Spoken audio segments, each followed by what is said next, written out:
該怎麼初次約會實在極費思量，起初先推我兩次錯，我氣焰都正常，在一邊說好。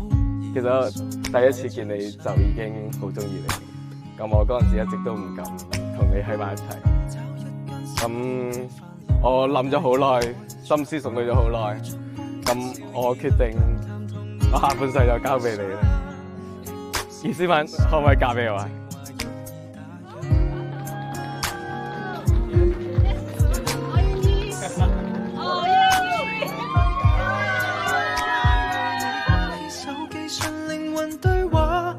知道霎眼就談到赤柱了，錯過了你我的家。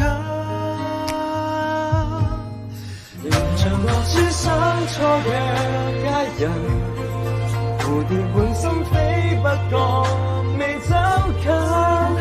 多想一見即吻，但覺相襯，何妨從夏到秋慢慢抱緊。